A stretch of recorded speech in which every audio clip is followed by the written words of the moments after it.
ರಾಜ್ಯದಲ್ಲಿ ಉನ್ನತ ಹುದ್ದೆ ಏನಾದ್ರು ಸಿಗುವಂಥ ಆಸೆ ಅವಕಾಶಗಳಿದೆಯಾ? ಸಂಕ್ರಾಂತಿ ಕಳೆದ ಮೇಲೆ ಒಂದು ಯೋಗ ಇದ್ದಂಗೆ ಕಾಣಿದೆ. ಇವರಿಗೆ ಅಂತಲ್ಲ, ರಾಜ್ಯ ಮಟ್ಟದಲ್ಲಿ ಒಂದು ಉನ್ನತ ಯೋಗ ಅವಕಾಶ ಇದೆ. ರಾಜ್ಯದಿಂದ ಕೇಂದ್ರಕ್ಕೆ ಹೋಗಿದ್ದಾರಲ್ಲ, ಸಂಕ್ರಾಂತಿ ನಂತರ ಹೇಳಿದ್ರೆ ಅದು ರಾಜ್ಯದ ಮಟ್ಟದ್ದು. ನಿಮ್ಮ ರಾಜ್ಯದ ಮಟ್ಟಕ್ಕೆ ಸಂಕ್ರಾಂತಿ ಮೇಲೆ ರಾಜಕೀಯ ವಿಪ್ಲವ ಆಗೋ ಲಕ್ಷಣ ಇದೆ. ಸುಮ್ಮನೆ ನೀವು ಹೇಳ್ದಂಗೆ ಯುದ್ಧ ನಡೀತಾ ಇದೆ.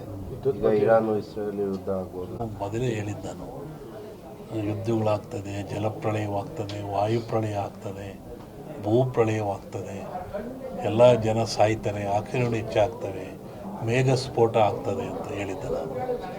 ಇನ್ನೂ ಒಂದು ಮೇಘ ಸ್ಫೋಟ ಆಗೋದ್ರಿದೆ. ಊಹಿಸಲಾರದ ಒಂದು ದುಃಖ ಈ ಭಾರತಕ್ಕೆ ಬರ್ತದೆ. ಪ್ರಕೃತಿ ದತ್ತವಾಗಿ ಆಗ್ತದೆ ಮೇಘ ಸ್ಫೋಟ.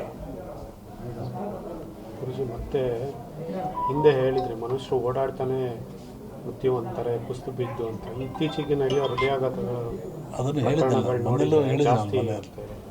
ಒಟ್ಟಿಗೆ ಜನಜೀವನ ಅಸ್ಥಿರ. ಯಾವಾಗ ಮನೆಗೆ ಬರ್ತಾನೆ ಹೋಗ್ತಾನೆ ಅಂತ ಹೇಳೋದು ಕಷ್ಟ. ಅಸ್ಥಿರ ಇನ್ನೂ ಜಾಸ್ತಿ ಆಗ್ತದೆ. ಅದು ಅದರಲ್ಲಿ ಅರಸನಾಲಯಕ್ಕೆ ಕಾರ್ಮೋಡ ಕವಿದೀತು. ಅದು ರಾಜ್ಯಕ್ಕೂ ಇದೆ, ಸೆಂಟ್ರಲ್ಗೂ ಇದೆ. ಹಿಂದೆ ಹೇಳಿದ 2-3 ಜನ ಪ್ರೈಮ್ ಮಿನಿಸ್ಟರ್ ಕೊಲೆ ಆಗ್ತಾರೆ, ಸಾಯ್ತಾರೆ ಅಂತ. ಅದು ಆಗ್ತದೆ. ಯುದ್ಧ ಏನಾದ್ರು ನಿಲ್ಲುತ್ತಾ ಅಥವಾ ಒಳ್ಳೆಯದಾಗಿ ಮುಕ್ತಾಯ ಆಗುತ್ತಾ? ಏನು ಸಂವತ್ಸರ ಫಲದಲ್ಲಿ ಕಷ್ಟ, ಉಲ್ಬಣ ಲಕ್ಷಣ, ದ್ವೇಷ, ಅಸೂಯೆ. ಈ ಮಧ್ಯೆ ಒಂದಿಬ್ಬರು ಬಲಿ ಆಗ್ತಾರೆ.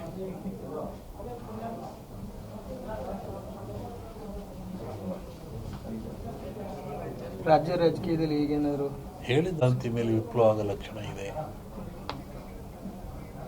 ಅದರ ಬದಲಾಗುತ್ತಾ? ಇಲ್ಲ ಸರ್, ಸಿದ್ದರಾಮಯ್ಯಗೆ ತೊಂದರೆ ಇಲ್ಲ. ಮೂಡ ಬರುತ್ತೆ, ಮೂಡ ಹೋಗುತ್ತೆ ಅಷ್ಟೇ. ಸೋಮಣ್ಣ ಬ್ಯಾಟಿಂಗ್ ಏನಾರು ಜಾಸ್ತಿ ಆಗುತ್ತೆ, ಹಾಂ, ಕ್ಯಾಬಿನೆಟ್ಗೆ ಏನಾರು ಹೋಗ್ತಾರೆ ಸೋಮಣ್ಣ ಸಾಹೇಬರು?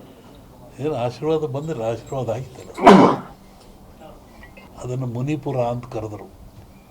AS&D ಹಿಸ್ಟ್ರಿ ಒಳಗೆ ಅಮೇರಿಕವನ್ನು ಮುನಿಗೆ ದಾನ ಕೊಟ್ಬಿಟ್ನಲ್ಲ ಅವನು, ವಾಮನಿಗೆ ದಾನ ಕೊಟ್ಟನಲ್ಲಪ್ಪ, ಅದು ಮುನಿಪುರ ಅಂತ. ಯುದ್ಧವಿಲ್ಲದ ಮಡಿಯ ಪುರವಲ್ಲ ಕೂಳಾದೀತು ಅಂತ. ಮುನಿಪುರ ಅಂದರೆ ಅಮೇರಿಕವನ್ನು ಮುನಿಪುರ ಅಂತ ಕರೀತಾರೆ. ಅದು ಅಮೇರಿಕ ಒಂದು ದೇಶದಾಗಿರಲ್ಲ, ಎಲ್ಲರೂ ಸೇರ್ಕೊಂಡ್ರಲ್ಲಿ. ಶ್ರಾವಣದ ಮೇಲೆ ಹೇಳ್ತೀನಿ ಅದ್ರ ಬಗ್ಗೆ. ದೇಶವೇ ಅಳಿಯುತ್ತೆ ಅಂತ ಹೇಳಿದ್ದೀನಿ. ಒಂದು ದೇಶ ಅಳೆದೋಗ ಸಾಧ್ಯತೆ ನೋಡು, ಹೇಳಿದ್ದೀನಿ, ಇನ್ನೂ ನೋಡ್ತಿರ್ಬೇಕಾರೆ. ಹಿಂದೆಲ್ಲ ಹೇಳಿದ್ನಲ್ಲ, ಮೊನ್ನೆ ಹೇಳಿದ ಕೆಲವು ಮುಳುಗ್ತವೆ ದೇಶಗಳು, ಕೆಲವು ಹೇಳ್ತವೆ, ಹೊಸ ರಾಜ್ಯಗಳು ಉತ್ಪತ್ತಿ ಆಗ್ತವೆ ಅಂತ ಮೊನ್ನೆ ಹೇಳಿದ್ನಲ್ಲ.